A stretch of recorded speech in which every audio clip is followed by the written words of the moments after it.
smart growth, this is what it is. Limit long-term liability, period. That's really all it is.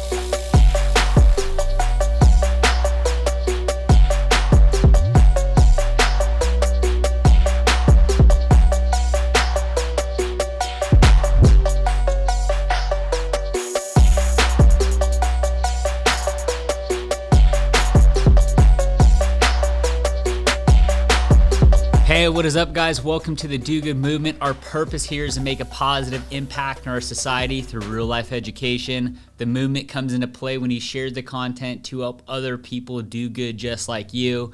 I'm happy to be here with you today. If you're new listening in, we do a few different things here, depending on what I feel like when I'm filming. But it's either going to be between business, family, health, or personal development. My goal, guys, when I come on here is I want to help. Like I want to help people do good and help people do better. Not saying everything I say is perfect by any means, but like I've been through a lot of good and different things in my life, and everything I've been through, man, I think it's a lesson to help shape us to become better people. And I would be doing the world wrong if I didn't share some of the awesome lessons I've got to learn building, at one point, a few hundred employees, 9-figure company, multiple companies, an amazing family, happy family, out of shape once, now in shape. There's been, a lot of really cool things. And I just want to give it back to you. So today, we're going to go through some business stuff, so if that excites you guys, we'll welcome in, strap in. You're ready for a treat here. I'm going to talk about smart growth. And you might be like, Dylan, what do you mean? What's smart growth? You just said on a podcast a couple of them ago, you're just talking about like dominating and taking over the world in business. And then, you're saying there's two different things. You either, go play it big and go build this massive empire, or you go play it smart and you go run a consistent business. But now you're saying smart growth. So what is this? What I didn't say in that one podcast is there's this middle ground that I've been doing with the new companies, and I call it smart growth, where you could still go run.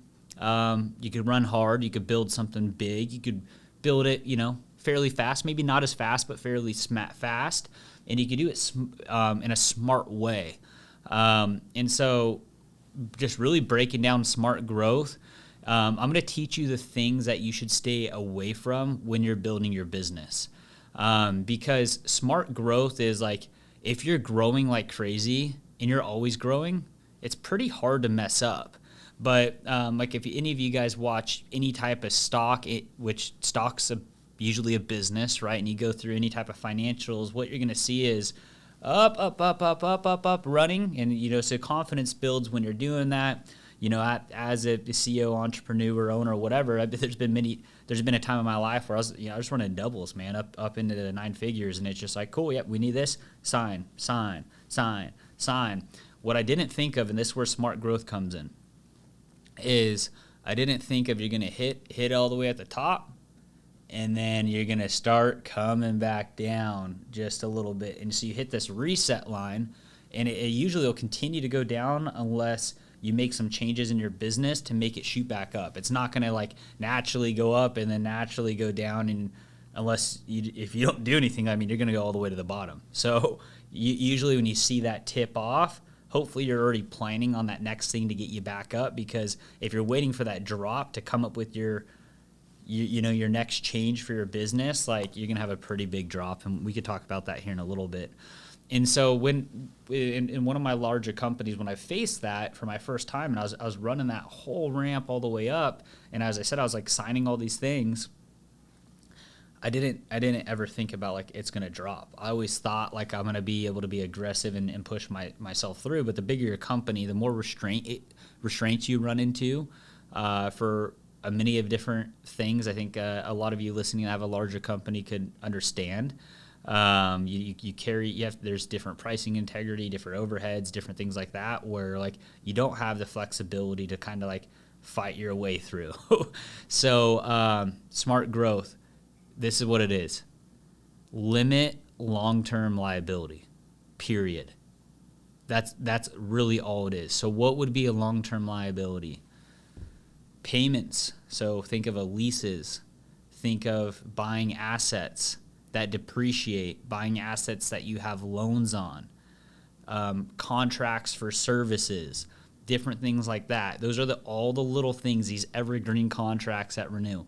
All those little things that seem good at the time because you needed it doing with growth, and it kind of got under your pen real quick. Those are the things where if your revenue starts going the other way, which it will, no matter what business you are, like you will take that turn. There's those they're fixed cost that don't go away based to them being signed for. So if you are growing, and if you are growing really fast, or if you're starting business in general, be very cautious of anything that is a long-term liability, anything that is a contract. I will promise you this, although it sounds like a good deal, there is always another option. And your team might tell you differently, like, hey, we got to do this. Who is signing? Are they signing or are you signing? Are they personally signing or is your company signing? Because the one that's holding the bag, that needs to make that decision, is the one that's signing. And unless somebody else is going to go ahead and sign that for you under their personal name, you need to be very careful. Because a lot of times the easy thing to do is usually the fast thing and the convenient thing. The thing that's usually best for the business is very complicated and it's very hard. And it makes people have to work more than they possibly really want to. But it protects you and it protects them. How does it protect them? Well, if you go up and you start going down and there's things that you cannot get rid of, leases, truck payments, contracts, whatever, well, then you start looking at, well, hey, bro, like my revenue's down. I need to fix my expense line, or I'm in trouble here, right? What's the one thing that you could actually get done and you get it done right now? What other costs do you have? What's the other big cost of the company? It's people. That's usually the number one cost on the expense line outside of some of those things I named. So usually when I'm in a situation, and thank God I have a team that we don't operate this way, but I had a team and I had a culture that I had to change. What I do, and what I've been doing for some time now, is my team knows, like, hey, like, if this is not a home run, like, we're not signing anything, because they know if we make a long-term commitment and we have to run down a little bit and run down our expenses, that usually means it's going to be people because we made a bad signature. My whole company understands that, and we are very, very cautious of what we sign up for, because what I want to do and what we do is when we have a drop-off, people needs to be the last thing on the list because we made good decisions prior. So a little bit long-winded, but that's smart growth for you. Watch what you sign up for on that expense line, because that shit could come back and haunt you really good. And so, not to scare you guys from business, but just work a little bit harder, find a plan B, set yourself up so when you go through business, it's natural. Even though when you have those little downs, you feel like everything's blown up, it's not. When you go through those little ups and downs, you could adjust your expense line to go ahead and match it so you're profitable through the whole thing. Now, in the beginning, I said, hey, you should be planning for what's your next thing when things are good. I want to bring that back up. So when you're doing really well, I want you to always be thinking, what if you started a new business, what could destroy your company? What would you do if you started again?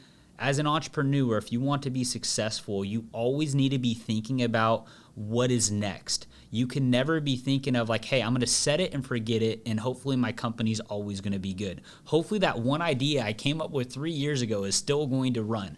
Let me tell you, there are new people coming in the industry. Your industry is going to continue to evolve. There's going to be new ideas coming, and that new idea is going to be that next best idea. So your old idea, your old model will not outlast somebody's new idea if they have the right people and they have the right funds behind it. And so knowing that you're not in an industry by yourself, you need to be looking at your business as it's always in a crisis. It's always under attack, because it is. And if you don't make little changes in stuff to make sure that you are running the best business ever, there is a high possibility somebody could go in and kick your ass. So for that not to happen, for you to not have those big drop-offs, you constantly, although things are good, need to be making a couple little simple tweaks and corrections to make sure that you're always cutting edge and you're at the top of the game, so there's no room for somebody to open the door and to take your cheese. I want you to think about that. Well, that's what I have for you guys today. Do good.